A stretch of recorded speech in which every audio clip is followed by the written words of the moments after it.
Hi అండి, welcome to Konapalli vlogs. నేను మీ లావణ్యని. ఈరోజు ఒక కొత్త రెసిపీతో మేము ముందుకు వచ్చానండి.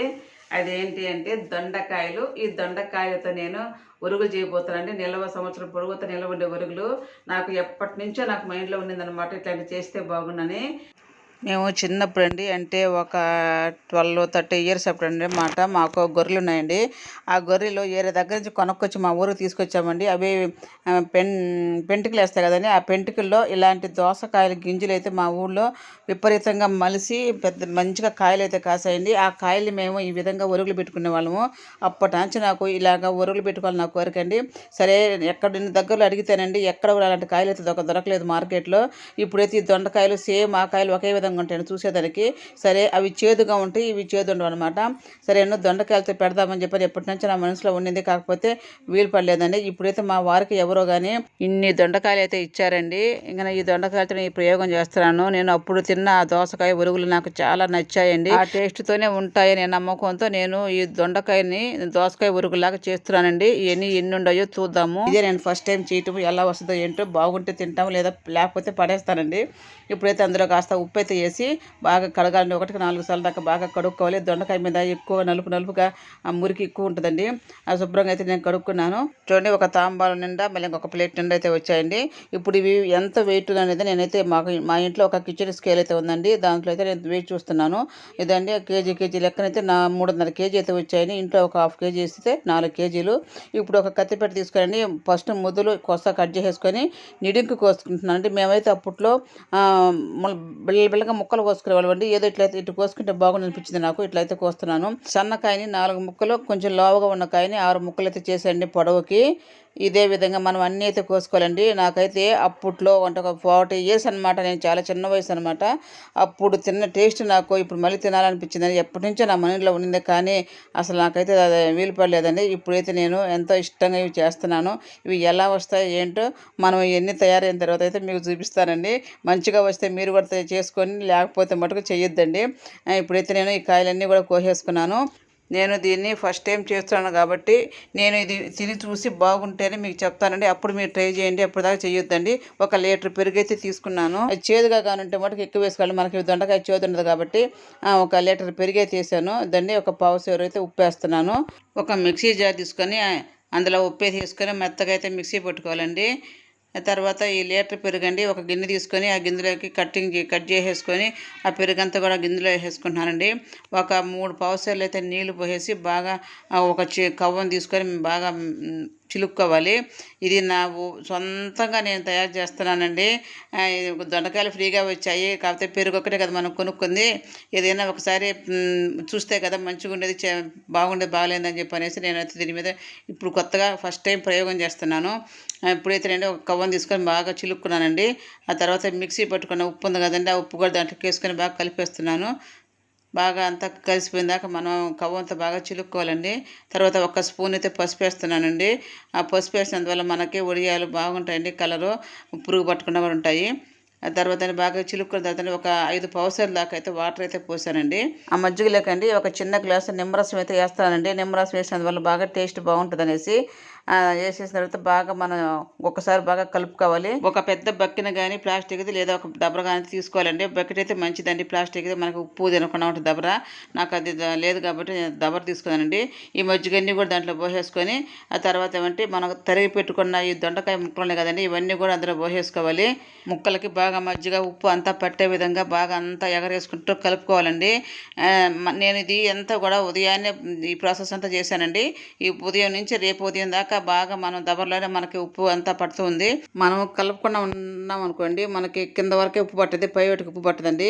అందుకని మనం ఒక 2-3 గంటలకు ఒకసారిగా మనం అట్లా కలుపుకుంటూ ఉన్నట్లయితే మనకి అందరికి కూడా ఈవెన్గా ఉప్పు పులుపు పట్టద్దండి. ఆ తర్వాత నేను ఈ ప్రాసెస్ అంతా కూడా అండి ఈరోజు మార్నింగ్ చేశాను. రేపు మార్నింగ్ దాకా మనం దబర్లోనే ఉంచుకొని మూత పెట్టేసుకొని రేపు మార్నింగ్ మనము ఎండలో ఎండపోసుకోవాలండి. చూడండి ఎలా ఉందో, ఈ కన్సిస్టెన్సీతో ఉండాలన్నమాట. పెరుగు మరి పలచగా చేసుకోకూడదు. మనకండి దొండకాయ ఎక్కువ వాటర్ కంటెంట్తో ఉంటుంది కాబట్టి మనం పలచగా చేసుకోకూడదండి, మజ్జిగ చిక్కగా ఉండాలి. ఇప్పుడు చూడండి, నేనైతే మోదీ చూపిస్తున్నాను. ఈ విధంగా అయితే ఉందండి. మధ్యలో నైట్ కూడా కలుపుతూ ఉన్నాను. ఆ తర్వాత అంటే మిద్ది మీదకి అయితే తీసుకొచ్చేసానండి. మిద్ది అంతా క్లీన్గా శుభ్రంగా చిమ్ముకోవాలి, దుమ్ము ధూళి లేకుండాను. తర్వాత ఒక క్లాత్ అయితే పరిచినానండి. మజ్జిగ ఏమీ రాకుండా బాగా అంతా మజ్జిగ అంతా దిగిపోయి ఒట్టి దెబ్బల వరకే మనము ఈ క్లాత్ మీద అయితే పలుచగా ఆరబెట్టుకోవాలండి. ఇవి బాగా అన్నీ ఆరేసేసుకున్న తర్వాతనే నేనైతే దుమ్ము ధూళి కాకులు అవన్నీ వాటి వల్ల ఇబ్బంది కలగకుండా నేను ఆ పంచిని ఒక పొర పైన అయితే వేసేసి 4 పక్కలు అయితే రాయి పెట్టానండి. నేను ఏది చేసినా కూడా నాకు ఏది కూడా వ్యర్థం పోవట్లేదండి. అందుకని అయితే నేను 4 కేజీలు ఒకేసారి చేస్తున్నాను ఫస్ట్ టైం అయినా కూడాను. మా వారితో చెప్తే వద్దు ఒక అర కేజీ మళ్ళీ వేస్ట్ అయిపోతాయని చెప్పి అంటే లేదులే ఏం కాదు బాగానే వస్తాయని చెప్పని నమ్మకంతో నేనైతే చేశానండి. కాకపోతే ఇంక ఎలా వచ్చేది ఎంతో మళ్ళీ మీరు లాస్ట్ అయితే చూడండి. ఇప్పుడైతే ఇవంతా కూడా బాగా అట్లా ఆరబెట్టేసి రాళ్ళు పెట్టేశానండి. నేను ప్రతిరోజు మిద్ది మీద ఒక చిన్న పని అయితే చేస్తానండి. ఇది చూడండి, ఒక గిన్నెలో అయితే వాటర్ పోసేస్తాను. ఒక సాసర్లో అయితే ఒక చారు నిండా బియ్యం అయితే పోస్తానండి. పోసేస్తే ప్రతిరోజు కూడా పక్షులు పామురాళ్ళు కాకులు పిచ్చుకలు రకరకాల పక్షులు అయితే ఇవన్నీ తింటూ ఉంటాయి. ఒక్కసారి మా మిద్ది మీద తోట అయితే చూడండి. ఈ పూలండి ఉదయాన్నే వచ్చేసాను కదా, ఒకేసారి దేవుడికి కూడా పూలు కోసుకోబోదాం అనేసి నేను పూలు కూడా కోసుకుంటున్నానండి. ప్రతిరోజు అండి మేము దాసాని పువ్వులు దేవుడికి పెట్టుకున్న తర్వాత సాయంకాలం ఆ పువ్వులు తీసుకొని మేము తెల్లవారికి మళ్ళీ జ్యూస్గా తయారు చేసుకుంటామండి. టీగా జ్యూస్గా. ఆ జ్యూస్ ఎలా చేయాలో ఏంటో దానివల్ల కలిగే ప్రయోజనాలు అలాంటివన్నీ మీరు తెలుసుకోవాలనుకుంటే మన ఛానల్లో వీడియో పెట్టిందండి, తప్పకుండా మీరు చెక్ చేయండి. అందరికి బాగా యూజ్ అవుతుందండి. ఇప్పుడైతే చూడండి, ఇది రెండో సాయంకాలం అనమాట. ఇప్పుడు ఈ విధంగా అయితే ఎండినాయండి. ఇవన్నీ కూడా మళ్ళీ మనం మజ్జిగలో పోసుకోవాలండి.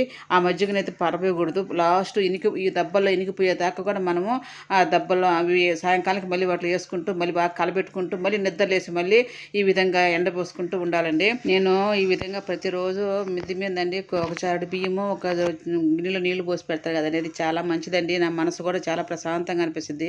ఇంట్లో నుంచి మెట్టకు పోకుండా ఎన్నో రకాల జీవులకి మనం ఆహారం పెట్టిన వాళ్ళం అవుతామండి. తప్పకుండా మీకు ఓపికంటే ఓపిక లేకపోయినా కూడా తెచ్చుకోదైనా మరి ఈ వీడియో చూసినప్పుడు చిన్న ప్రతిరోజు అని బియ్యము అని నీళ్ళు అయితే మిద్ది మీద పెట్టండి. ఎండలకు పాపం ఎంతో ఆకలి కొని వస్తాయి కదండి పక్షులు, అవి హ్యాపీగా తింటాయి. మనము ఒక మంచి చేసినా ఒక చెడు చేసినండి మనల్ని పంచభూతాలు మనల్ని చూస్తూనే ఉంటాయండి. మనమైతే ఎవరు చూడలేదు అనుకుంటాము. ఒక చిన్న మంచి పని చేసినా కూడా అండి మన కష్టకాలంలో మనకి 10 అంతలుగా మనకు అది ఉపయోగపడుతుంది. ఈ మటుకు మా విషయంలో 100% రుజువైందండి. నేను చాలా చిన్న వయసు అండి, సరిగ్గా ఒక తెలిసి తెలియని వయసులో మా నాన్నమ్మ ఈ పనులు చేసేదండి. మా నాన్నమ్మ చూసి నేను కూడా ఇలాంటి పనులు చేస్తూ ఉండేదండి.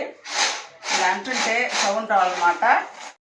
చూసారు కదండి, వడియాలు అయితే ఈ మాత్రం ఇట్లా ఎండాలండి. ఎంత సౌండ్ వస్తుందో అట్లా వచ్చినప్పుడు మనం ఒక 8 కంటైనర్ డబ్బా తీసుకొని లేదా ఒక సీసాయం తీసుకొని గాలి పోకుండా ఉండే దాంట్లో మనం ఇవి దాంట్లో పోసుకొని మూత పెట్టుకుంటే మనకు 1 ఇయర్ దాకా నిల్వ ఉంటాయండి. కానీ ఇవి 1 ఇయర్ దాకా అయితే ఉండమనుకోండి, చాలా తక్కువగా ఉన్నాయి కాబట్టి.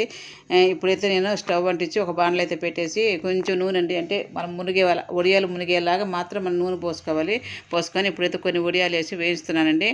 ఇక మీకు టేస్ట్ చూసి చెప్తారండి ఎలా ఉండేది. ఒక 50% అయితే మంచిగానే వచ్చాయని నేను అనుకుంటున్నాను. ఇక వేయించి తిని చూస్తే తెలియదండి.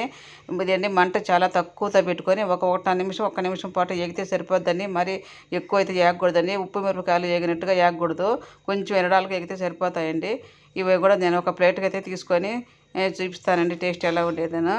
నాకైతే చాలా ఎగ్జైట్గా ఉంది, ఎలా వస్తాయో అని చెప్పి. నేనైతే చాలా కష్టపడ్డానండి. వారం రోజుల నుంచి వీరి గురించి చాలా జాగ్రత్తగా కాకులు తినకుండా కేర్ తీసుకున్నానండి. మంచిగా ఉంటే ఎక్కువ చేసుకొని మా పిల్లలకు కూడా పంపిద్దామనేసి. ఇది చూడండి ఎట్లా చూస్తుంటేనే నోరు ఊరిపోతుంది. అసలు ఎప్పుడెప్పుడు అన్నంలో తిందామనిపిస్తుంది అండి. చాలా అంటే చాలా బాగుంది. స్మెల్ అయితే చాలా బాగుండదు. ఇంకా నేను తినలేదు. ఇవి పప్పులు పప్పు కూరలేకి సద్దన్నం ఉంటాం కదండి, అన్నంలో నీళ్లు పోసుకొని తింటారు కదా చాలామంది. వాళ్ళలో నేను ఒక దాన్ని అండి, నాకు చాలా ఇష్టం అన్నంలో నీళ్లు పోసుకొని నంచుకొని తినాలంటే. మజ్జిగ అన్నం పెరుగన్నం చాలా బాగుంటాయండి. అసలు స్మెల్ అయితే వేయిస్తుంటేనే స్మెల్ అదిరిపోతుంది. ఎవరైనా సరే మంచిగా చేసుకోవచ్చండి. నా కష్టం అయితే ఫలించింది. ఇక ఆలస్యం లేకుండా కాస్త అన్నం వేసుకొని నీళ్లు పోసుకొని ఒకసారి మజ్జిగ పోసుకొని ఒకసారి ఇవైతే నంచుకొని తినానండి. నాకు చాలా బాగా నచ్చింది. నిజంగా 40-45 ఏళ్ల క్రితం తిన్న టేస్ట్ నాకు ఇప్పుడైతే వచ్చిందండి. తప్పకుండా మీరు కూడా ట్రై చేయండి. ఈ ఒరుగులు చేసుకునేటప్పుడు గుర్తుపెట్టుకోవాల్సిన కొన్ని విషయాలు అనమాట. ఉప్పు చాలా తక్కువ వేసుకోండి. అలాగే సన్న దొండకాయలని 2 చేసుకోండి. లావు దొండకాయలని 4 చేసుకొని మరీ సన్నగా చేయొద్దండి. పంటి కింద పట్టడం లేదు. ఎండిపోయినప్పుడు చాలా చిన్న అయిపోతున్నాయి. చిన్న పిల్లలు కూడా చాలా ఇష్టంగా తింటారండి. ఏంటంటే కారం లేదు కాబట్టి నేనైతే ప్రతిరోజు ఇవే తింటున్నాను. ఆలస్యం లేకుండా మీరు కూడా ట్రై చేయండి. మంచి ఎండలు అయితే వస్తున్నాయి కదండి, రేటు కూడా చాలా తక్కువ ఉంటాయండి దొండకాయలు. ఇవన్నీ కూడా ఒక సీసాలో కనిపోసుకొని గట్టిగా మూత పెట్టుకున్నాం అనుకోండి, మనం ఒక 4-5 రోజులతో పాటు ఉంచుకోవచ్చు. ఈ వీడియో మీకు ఎలా అనిపించింది నాకు తప్పకుండా కామెంట్ చేయండి. నచ్చితే మటుకు ఒక లైక్ ఇవ్వండి. ఈసారి మంచి యూస్ఫుల్ వీడియోతో మీ ముందుంటాను. బాయ్ అండి.